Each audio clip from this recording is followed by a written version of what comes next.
میں نے گروپس میں اتنا کچھ پڑھا ہے، لوگ پتہ نہیں کیوں ان کے خلاف اتنا بولتے ہیں۔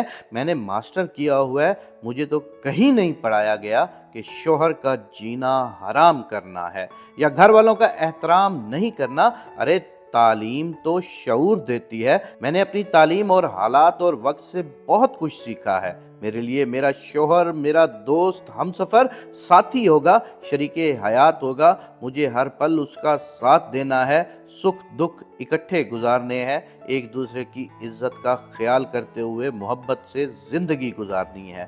دو الگ الگ طبیعتوں کے انسان ہوں گے، 100 اختلاف ہو سکتا ہے۔ اس کا بہترین حل یہ ہوگا کہ اس وقت خاموشی اختیار کر لی جائے، لیکن بعد میں اس بات کو کلیئر ضرور کیا جائے، شوہر کے کمزور حالات میں پردہ رکھتے ہوئے اس کا ساتھ دینا ہے تاکہ حالات پھر سے بہتر ہو سکیں۔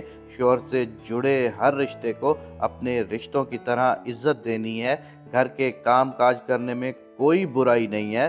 والدین کی عزت، ان کا خیال اس لیے رکھوں گی کہ وہ میرے ہم سفر کو بہت عزیز ہیں۔ میں انہیں کسی مشکل میں تکلیف میں نہیں دیکھ سکتی، ویسے بھی وہ بزرگ ہیں اور بزرگوں ہی سے تو گھر میں رونقیں ہوا کرتی ہیں، ان کی مسکراہٹیں ہی تو گھر میں روشنی کرتی ہیں۔ مسئلہ پتہ ہے کہاں بنتا ہے؟ جب یہ سب یک طرفہ ہو۔ میں اگر شوہر کے سامنے اونچی آواز میں نہیں بولوں گی تو میں یہ بھی چاہوں گی کہ میرے سامنے بھی چیخنے چلانے سے گریز کیا جائے۔ اگر میں ہر طرح سے شوہر کی عزت کروں گی، خیال رکھوں گی، تو بدلے میں مجھے بھی یہ سب چاہیے ہوگا۔ اگر میں شوہر کے غصے کا احترام کرتے ہوئے خاموشی اختیار کروں گی تو میری بھی چاہت ہوگی کہ ایسے کسی وقت میں میرا خیال رکھا جائے۔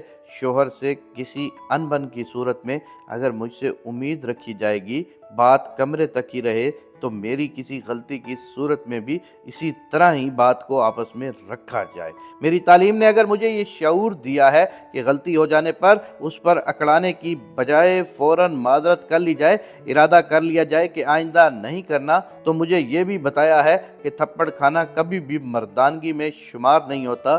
شوہر کو ایک درجہ زیادہ میری حفاظت کے لیے دیا گیا ہے، نہ کہ میرے ساتھ زیادتی کرنے کے لیے۔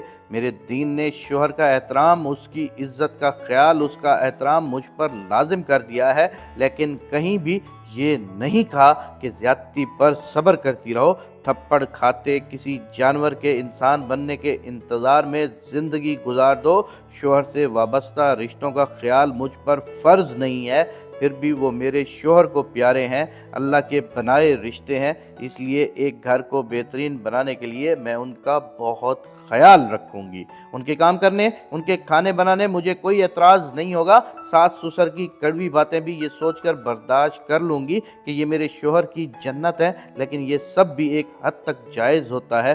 یہ سب تب تک برداشت کروں گی جب بات میری ذہنی صحت تک نہ آ جائے۔ مناسب طریقے سے مسائل کو حل کرنے کی کوشش کروں گی۔ ہمیں اس بات سے نکل آنا چاہیے کہ اچھا کریں تو اچھا ہی کرتے ہیں لوگ۔ میری تعلیم نے مجھے شعور دیا، میں نے اسلام پڑھا ہے، سیکھا ہے، مجھے اپنے شوہر کے ہمراہ جنت تک کا سفر طے کرنا ہے، لیکن یہ تبھی ممکن ہے جب دونوں طرف سے کوششیں کی جائیں گی۔ خدا را بیٹیوں کے ساتھ ساتھ بیٹوں کی بھی تربیت کیا کریں، انہیں بھی بتایا کریں کہ بیوی کو کیسے رکھا جاتا ہے، اس کی عزت کس طرح کی جاتی ہے، اس کے ماں باپ کو، اس کے رشتوں کو کس طرح عزت دی جاتی ہے۔ اس کو بتائیں کہ اللہ پاک کے اسے ایک درجہ تھپڑ مارنے، گالیاں دینے، بے عزتی کے لیے نہیں دیا گیا، بلکہ اس کی حفاظت کے لیے دیا گیا ہے۔ اسے بتائیں کہ رشتوں میں توازن کس طرح رکھا جاتا ہے، بیوی کو بیوی اور دوسرے رشتوں کو ان کی جگہ پر کس طرح رکھا جاتا ہے۔ بیٹیوں کی تربیت کرتے انہیں بھی بتائیں کہ گھر اور شوہر کو لے کر ان کے کیا کیا فرائض ہیں، لیکن انہیں ساتھ یہ بھی کہیں کہ ان کی شادی کی ہے، انہیں گھر سے بے دخل نہیں کر دیا۔ کبھی انہیں لگے کہ زندگی ان پر تنگ ہو گئی ہے، اول تو وہ صبر سے حل نکالیں، لیکن اگر لگے کہ سامنے والے جانور نکل آئے ہیں تو زیادتی پر صبر نہ کرے۔ ہمارے معاشرے کے کچھ لوگوں کو شاید میری ویڈیو بری لگے یا انہیں اختلاف ہو تو ان سے معذرت، لیکن میری تعلیم اور اسلام نے مجھے واقعی باشعور کر دیا ہے۔ میں احترام، عزت اور محبت کے بدلے میں تھپڑ یا